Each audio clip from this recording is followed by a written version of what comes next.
Welcome, everyone. I'm your host, Renee McDonald, for the Heart and Soul Movement podcast. Today, I'm running solo. My podcast co-host, Anneliese Cooper, she's not able to join us today. She's very busy with the dance end of year schedule. So I'm interviewing alone, though I've got a very, very special guest. His name is Joseph Bongiovi. He runs his brand, the Spiritual Warriors, and he comes from the entertainment business. He used to be an executive, and we've got a lot to talk about today, and I'm going to basically throw it over to him to introduce himself to you guys, the audience. So thank you, Joseph, for coming. And it's been interesting, just even our brief discussion prior to you coming on. So I'm going to let you tell the audience a little bit about yourself. So who are you? Where are you from? What's your background? Thank you, Renee, and thank you for having me on. It's what you're doing is wonderful. I think it's the timing is perfect for people to start speaking their hearts, right? And speaking from their hearts. And so I think it's wonderful. It's great to be able to support that. I live in the Los Angeles area.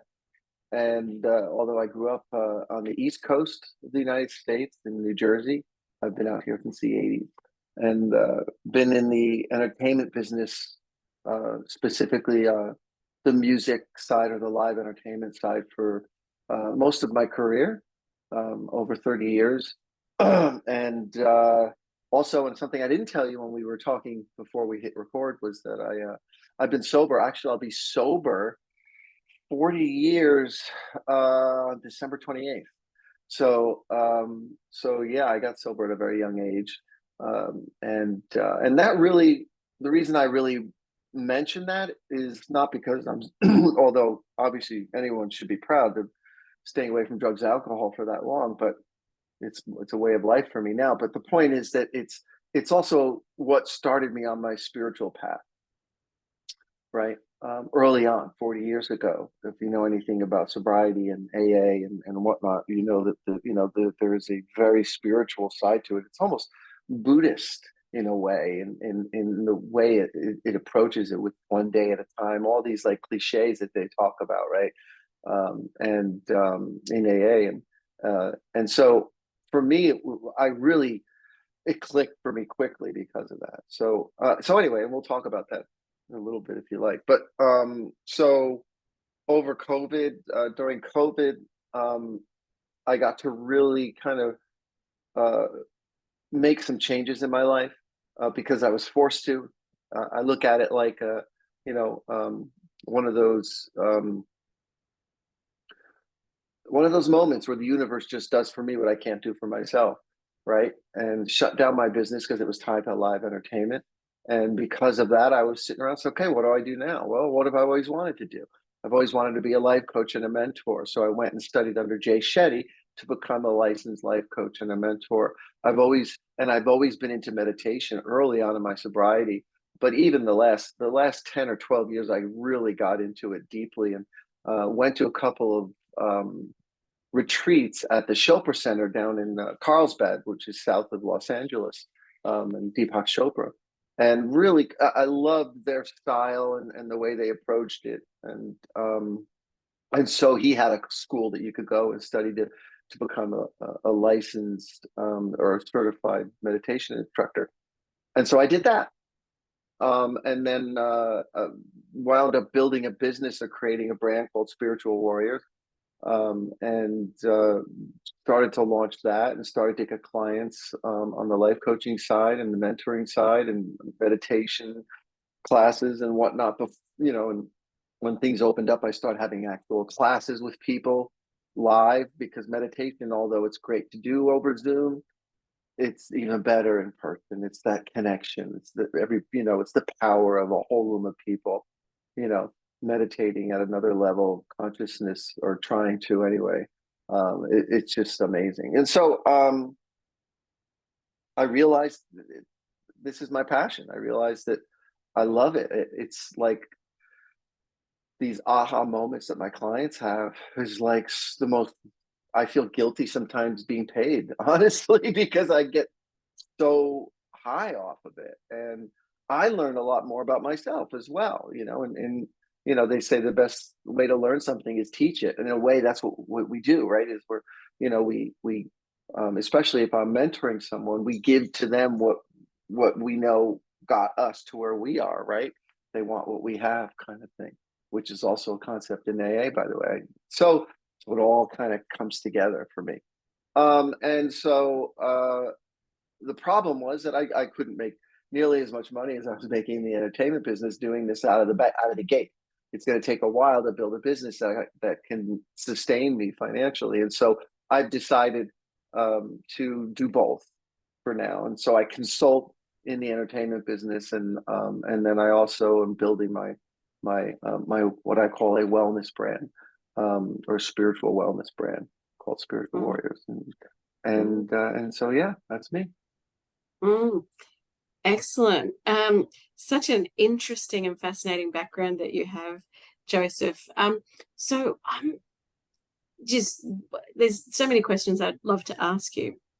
So what was your number one moment that you decided to, often there's a moment in time, because I know this for my own clients and myself, there's usually some kind of moment that kind of pushes us to make a decision to make this shift and change. What was that for you? It's life is like this. I don't care who you are. It has its up and downs, right? And ever since I got sober, I went through a lot of those, but I went through one very big one, and that was that I got so caught up in becoming successful, right, in my business and providing for my family and living a very materialistic. I became someone I never thought I wouldn't, but I never thought I would. It never really mattered to me. And all of a sudden I woke up one day and it all mattered to me. And what woke me up was my marriage broke up of 20 years. So it's very typical. Probably, I think it's on the top 5 lists of things that life events that change you. It is, for sure. Yeah. And so for me, it would, but I was also at a place, coincidentally, where I had realized and I don't know what woke me up, but something woke me up to the fact, and maybe it was the fact that my marriage was breaking up, but that I'm somebody I don't like. I become someone I don't like again. Yeah. Just like I didn't like myself before I got sober. And I've done a ton of work on myself in sobriety, within AA and the principles of AA and all that other stuff. But I just became somebody else, and it was a slow seeping into my life over a period of years. And so yeah. And so that's when I went back to the grassroots. I went and got a therapist, and I went and got a shaman, and I started meditating more again, because I used to be such a major meditator, and then things just grew from there. So I guess to answer your question, it would probably have been, the breakup of my 20-year marriage. Yeah. Wow. Thanks for sharing, because this is some deep stuff that you're sharing there. I'm sure there's a lot to that story. Like you said, life goes up and down, but sometimes there's pivotal moments. And and I'm all about that in my practice, and I do a lot of transformational coaching with people and transformational business coaching, and it's usually people make that decision. It's like they're up here, and then a boom, like whether it's rock bottom or, like you talk about AA, they often talk about rock bottom in AA or NA. And another synergy that we didn't share beforehand, I've got a lot of family members in the 12-step programs in general. Wonderful. So that's great. That's Thank also God. not lost on me that you're sharing this. There's another synergy there. So I'm kind of intrigued because it's some people get into AA and then they don't take on the spiritual side, because I can view this from I'm not in AA, and kind of external and an observer to other people's process.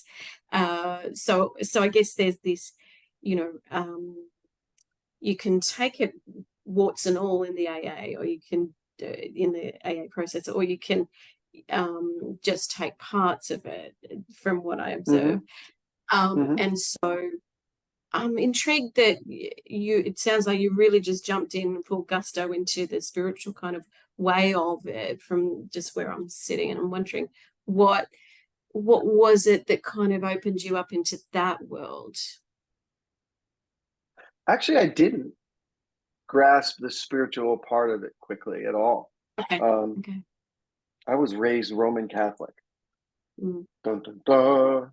So God was, the guy with, the lightning bolts and the anger. And if you don't eat your, peanut butter and jelly sandwich, God's, going to punish you. And I mean, literally, God was used as a tool to keep me in line by my parents. And so, so the God that I knew walking into AA was not a loving God at all. It was I feared that, the fear of God.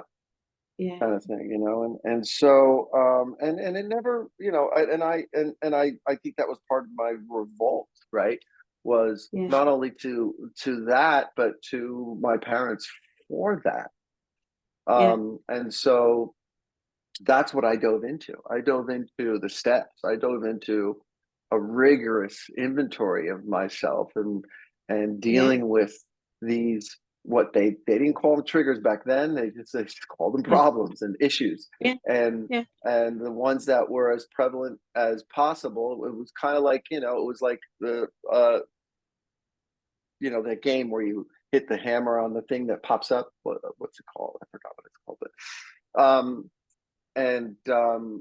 I hit one down and another one would pop up, and I hit that one down and another one would pop up. But that was the process, and then eventually nothing popped up anymore because I dealt with everything. And then all of a sudden, part of that process was my anger. One of those pop-ups was my anger about God, with God, right? And spirituality in general, right? Whether it was God or a higher power, anything that was greater than me, that was caused because I played that victim role. That's one of the negative things about AA sometimes, is people get caught up in the victim, and they're all victims of their alcoholism and victims of their parents and the abuse and and they never really heal because of it. And so for me, it was realizing that it really doesn't matter what I call my higher power. It doesn't matter.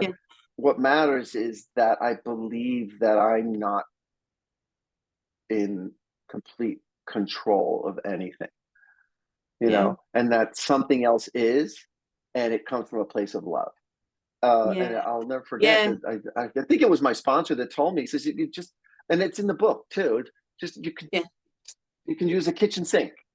It doesn't matter what it is.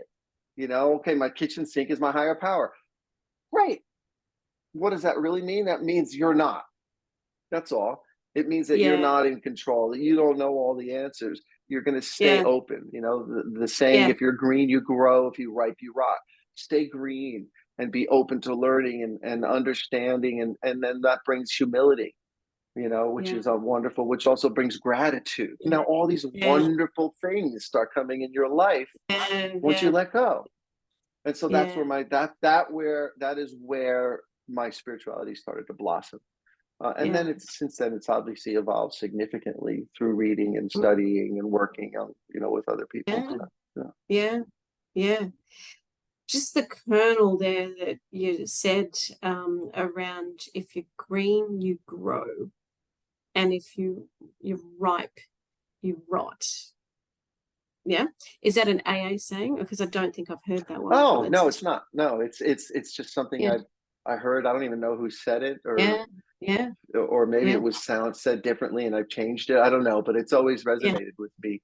It gets right to the point. It gets right to the point. The minute you think you know everything, It's like the beginning, it's the beginning of the end, you know? Yeah, So, and it's funny yeah, because a lot of those hills are caused by that. Yeah, it's something yes, I've struggled with. It's not like I was able to overcome that. To this yeah, day, sometimes I'll catch myself in the simplest of things, whatever it is, trying to manipulate something or trying to, control something, or because I yeah, think I know the answer, and maybe I don't. Maybe I'm not supposed to open up that can, even though I yeah, keep trying to, because I'm in yeah, control and no, I have to open up that can of worms. You know what I mean? No, maybe I'm not supposed to. Maybe that's the whole point, you know? yeah, So that's yeah, surrender that AA yes, teaches you, this surrendering yourself. It has nothing to do with God and everything to do with that surrender. I give up. yeah, There's a yeah, release to that. I mean, if you say yeah, that, and everybody has at one point in their lives, I give yeah, up. I've yeah, tried everything. I yeah, give up. Or that yeah, saying, I can't, he can, I think I'll let him. I always like that one. Really simple.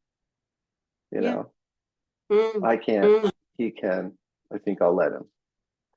And and on that kind of point about surrender, in terms of my spiritual practice and what I've learned from others is this is also for the listeners out there. Sometimes there's the assumption with the concept spiritually of surrender that you're actually giving up on life. It's actually no, it's more giving up on control. That's not more. It is. That is exactly what Yeah, it is. yeah, Exactly yeah, what it is. You're mm, surrendering control mm, and a lot of other things. yeah, Because in surrender, there's also a bit of a letting go. And in a letting yeah, go, there's also sometimes requires a forgiveness, yeah, not only of other people, but of yourself. So it really opens up a whole nother lane to go down, you know, the starting of which is that initial just surrender, yeah, yeah, you know? Yeah. Yeah. mm, yeah. Yeah, great stuff. So, it's all about letting go and surrendering. And so this is also even a concept for business. How do you utilize, I didn't even realize we'd go there on this conversation, but this is cool. Um, do you use that concept in business? Yes, absolutely. 100%. Mm, Today. mm, Yeah, I do. You know, okay. I'm a saying person, clearly. There's a saying I also love. It's like, the results are in, the footwork is done. I always Mm, love that saying on a business level and on a personal level too. But if you do the footwork, you do all the work, the results are in. You may not know them yet, but they're in. Let it go and move on. Don't sit there and harp on it or think about whether you try to predict what it's going to be and live in the future, blah, blah, blah, or compare it to what's happened in the past. Da, da, da. The results are in. The footwork is done. And so that's kind of carried over significantly into my business life. Um, mm, it's still mm, hard sometimes, especially these days. Post COVID, business is definitely a mm. different animal than pre COVID. Things take so much longer to happen now these days. And I don't, and I'm not sure if it's the COVID cloud or I don't know what it is, but it's the point is, and the fact, not, the reason I say it's a fact is because everybody agrees with me. I've never had one person say, oh, no, you kidding me? Business is so much easier now. It's like, no, it's not. It's a lot harder. And so that becomes even more important, and instead of getting hung up on, especially when you're consulting now, I'm consulting. So I consult for people. So I have all these different, projects. I'm like a plate spinner, right? And you're spinning all these plates Yeah. but you can't worry about them. It's like, okay, I'll just put it on an automatic spin. I've done everything I can do. I got to move on to these other things. And then hopefully I'll hear from this, whatever it is, or look at it like planting seeds, like a farmer. A Mm, farmer plants a seed, then yep. does it sit there and then he sits there and he gets really mad because nothing's happening. I just planted this seed and nothing's happened. The next day, nothing. The next day, nothing. I watered it. I've done all that I can. What else do Yeah. I do? And no, they don't do that. They plant it, they take care of it by watering it and fertilizer, Yeah. but then that's it. And then they leave it to God. They leave it to nature, Mother Nature, right? Yes. And the process, Yes. right? Yes. And Yes. and why don't we do that as human beings? Yeah. Why do we instantly, okay, wait, what do you mean? Why isn't this done? This needs, it's, where is it? It needs to be here now. It's like we have Yeah. no patience. We have no, and I think it's also a product of instant gratification, and that goes to social Yeah. media and everything else that's going on in the world. And Yes. you're trained to have this instant result. And it's just not the way it is, especially these days in business. So yeah, so having that, surrender, that letting go, that, Yeah. I've done everything I can. But you got to be thorough, Yeah. and you Yeah. can, and I'm going to add something to this because it's where I'm at. You Yeah. also have to consist. The only thing you need to continue to do that you never can do enough is manifest it. Meaning, you Yeah. have to consistently believe it's going to happen, almost as if it's already happened. The Yes. minute you do it and you say, "Ugh, it's not going to happen anyway. I'll just let it go. I did everything I could, whatever." No, that's not, or that energy is a very low vibrational energy I agree. compared Mm-hmm. to I did a great job. I crushed it. They loved it. That's going to happen, but not Yep. in a way like it's going to happen. Am I setting myself up for being disappointed? Because that's the first thing we all do. No, I'm Yeah. just saying that that's going to happen. I believe that it's going to happen, and if it doesn't, there is a lesson behind it. There's still a gift there. There's still something that I'm Yep. going to receive. There's no Yep. fail. There's no right. Um, but yeah, that's the other part of the work that you do. And I don't think it's a byproduct of not letting go. I think it's the byproduct of um, let's call it the watering and fertilizing Yep. once you've planted the seed, right? Um, Yep. Staying positive. If you didn't do any of that, it would just dry up. Yeah, it's not going to grow anyway. Why should I water it and do it? Then guess what? You just manifested its future by doing that, Yeah. right? Yeah. So Yeah. I've Yeah. never done that analogy. That's a really cool analogy. I got to remember that one.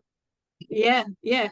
But this is how it is as well. And even with, it's not lost on me. I have lots of trees too. I don't know if you can see that artwork.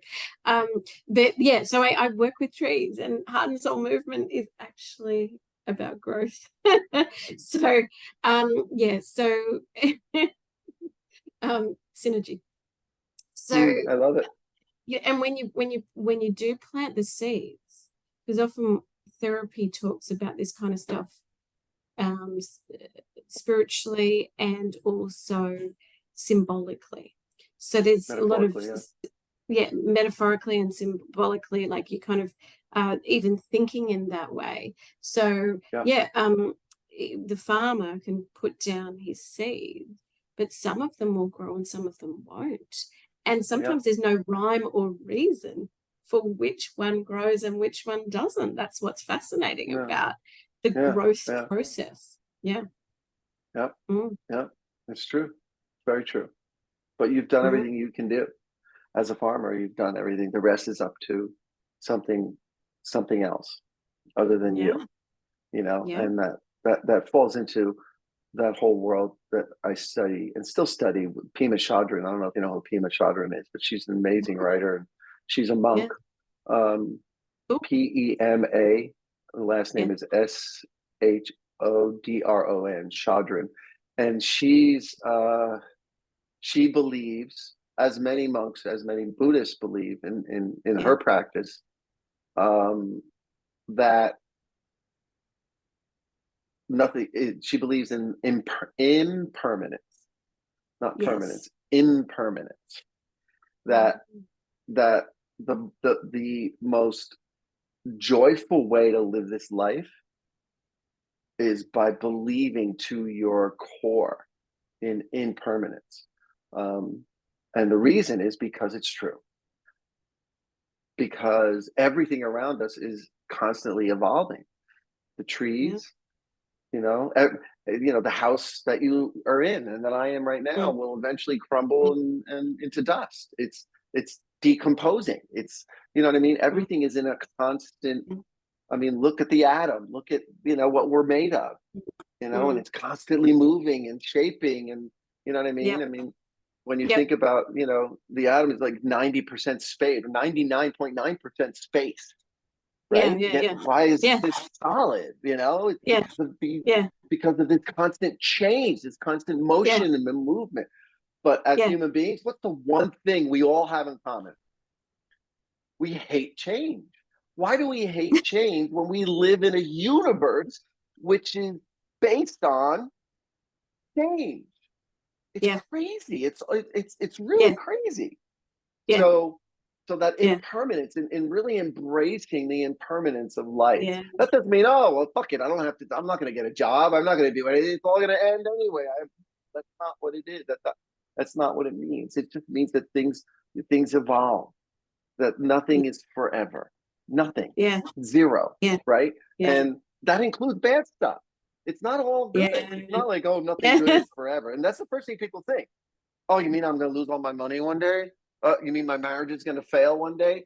It's no. Maybe you've been single, and by the way, that's not permanent. You could eventually meet somebody, and or you could fall in love with yourself so much that you don't care anymore. That's impermanent. It's all just about the impermanence across the board. There's no there's no columns. Okay, this is permanent. This isn't. Everything is impermanent. Yeah. So. Yeah. Wow. Yeah.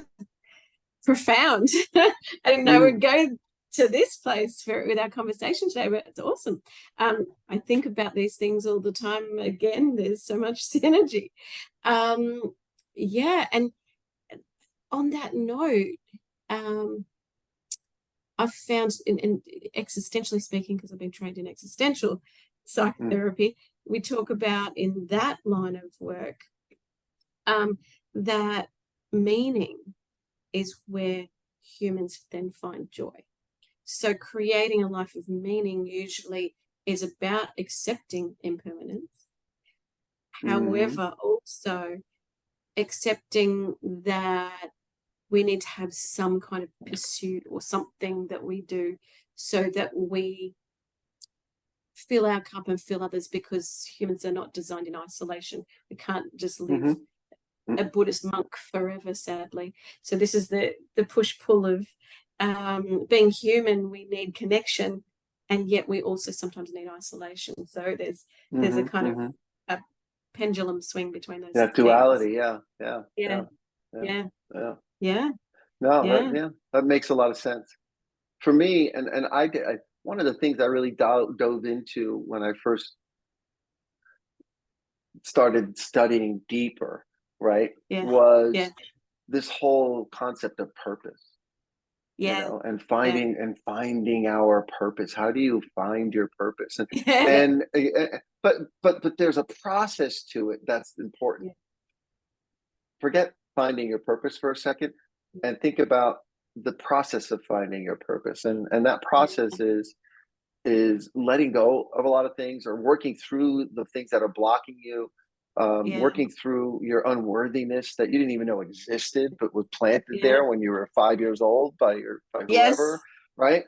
Or even genetically, now they've proven that you can genetically inherit these triggers and this unworthiness and this, I mean, it's crazy, but it's true. And so you have to work through all of that before you can find your purpose, kind of thing, and blah, blah, blah. So then that's great, and that's a process. But all the research and all the work I've done, and I even did an online course. It's still on there online if you want to do it, but called Finding Your Passion and Purpose in Life. And I did all this, and it's wonderful, and it helps people to wake up, and it helps people to learn how to evolve. But do you really find your purpose? Do you really find your passion? What I've realized for me is everybody's purpose is exactly the same.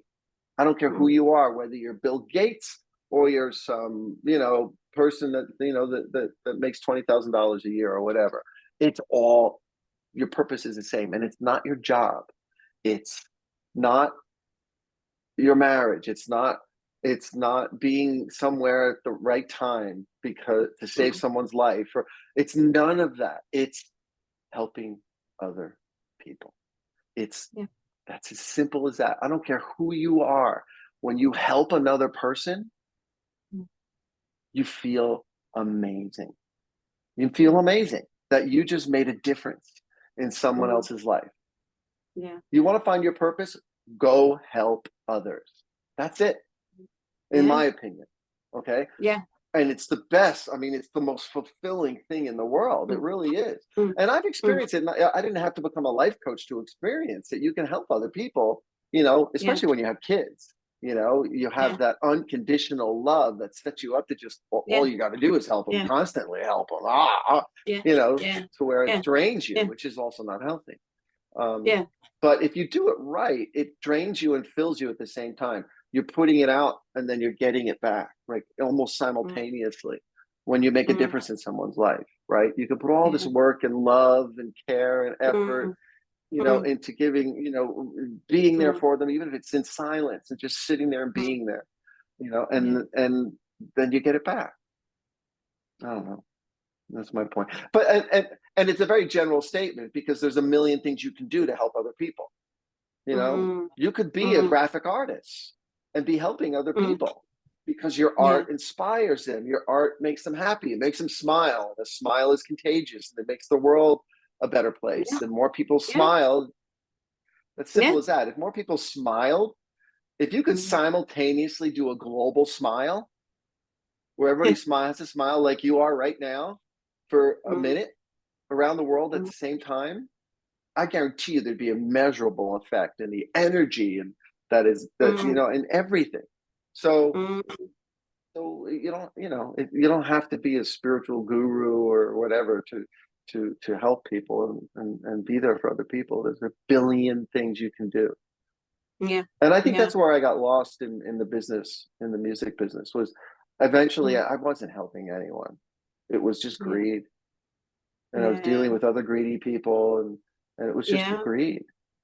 And that's why you hear all these stories about these famous people that kill themselves or become drug addicts and alcoholics or very wealthy billionaires that are like depressed and have like 4 therapists. And you know, it's like, wait, you got everything in the world. What's wrong with you? Why aren't you happy? Well, because they really don't have everything. They have money. But you know. Absolutely.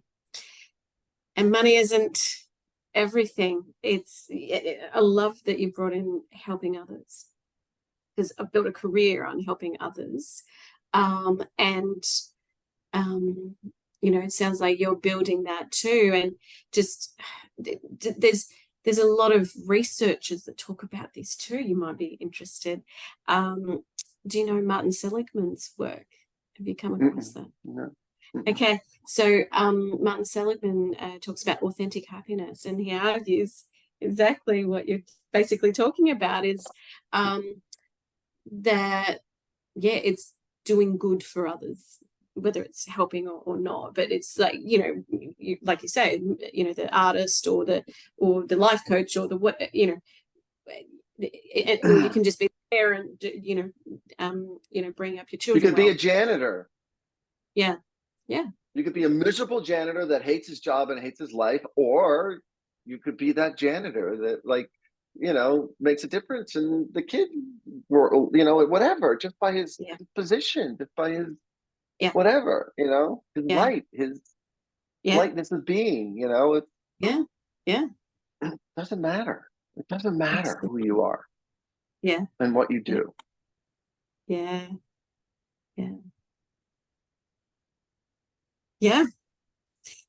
that's the whole point of heart and soul movement, which is so fascinating. It's very circular because, you know, you know, what I've been doing over the years with the Heart and Soul Movement brand is, you know, running retreats, but helping people find their purpose. But you know, to help people basically. So, you know, that's what spiritual warrior is about as well. It's the same thing. Excellent. Yeah. You know, Great. being a spiritual warrior, it's like, Yeah. it has nothing to do with violence. You hear warrior, people think violence, but it's not. It's the Yeah. opposite. Yeah.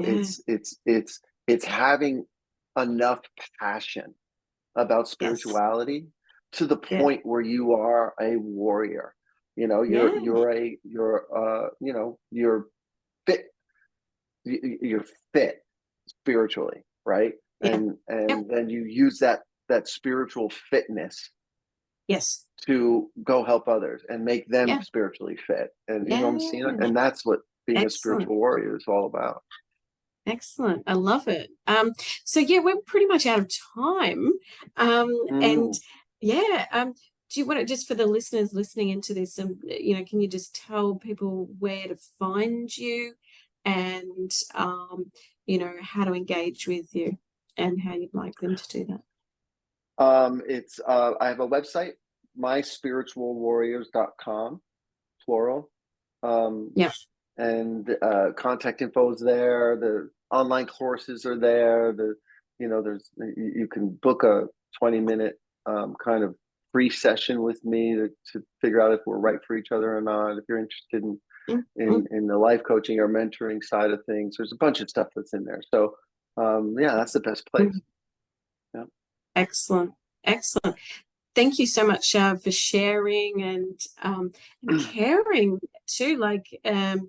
It just sounds like your heart and your soul is in it, and that's the point of also what this podcast is about, and what the things that I do is like, if It we is. take on this work, it has to be your whole heart and soul into it, but also in order to help others help themselves. Yeah, that's exactly what I do. Every day I try to do it. I use my social media to do it a lot now. I have an Instagram. It's spiritual underscore warrior two, the number two. Mm-hmm. And I just post every day. I'm posting just uplifting, a lot of these sayings that I love and things like that, or quotes from different spiritual people. And then I do a video a few times a week as well. That's a couple minutes long of my thoughts of the day, kind of thing. And I put it also. I have a it's called Spiritual Warrior group on Facebook, and a page. So I just use social media to kind of Yeah. do what you're saying. It's like every minute, every day isn't complete for me unless I've at least done that, right? And so yeah, kind of turning social media into something that's useful and Yeah. and Yeah. uplifting, right? Yep. Um, Yep. yeah. Yeah. Using your passion for good and to spread the goodness in the world. And yeah, for eons, even people like Plato and Aristotle talked about this, as living a good life is nothing to do with that hedonistic lifestyle, and everything to live it from the heart, but also doing good. And how do we know when we're a good person is actually if we see that we've done good rather than be good. Yeah. Right. Yeah. But then it's being good to yourself. It starts with you. It Absolutely. starts with inside. If you don't know where to start, listeners, that's where you start. Yeah. In here. Yeah. Yeah. You learn to love yourself. And it's people are like, oh yeah, whatever, I'll learn to love myself. Yeah, right. But it's true. It's true. And then all of a sudden you fill your cup. It's like that my cup runneth over kind of thing. It's like you can't it's like you don't even, all of a sudden you're giving. Yeah. Because you're full now. When you're empty inside, you got nothing to give. You take. Yeah. Oh, this relationship will fix me. This will blah blah blah blah. Yeah. But when your cup is filled without all that stuff, not with money, not with houses and boats and cars. Yeah. Love. Yeah. Awesome. Thank you. I think that's a really good place to end today. And yeah, we're always welcome. You're always welcome back on. Sometimes we do those kind of things in these podcasts. I don't know, but I wish you well with the Spiritual Warrior stuff. And it's been wonderful having you on, and quite an enlightening and profound conversation here. Yeah. No, I love talking with you, and it's great to see all of our synchronicities that we have going on in our lives. It's wonderful, but I really appreciate you and everything you're Absolutely. doing, and I appreciate you having me on as well. I really thank you Yeah, very much. no, Appreciate it. likewise. Wow. Excellent. Yeah. Thank you. Yeah. All right. Bye, everyone.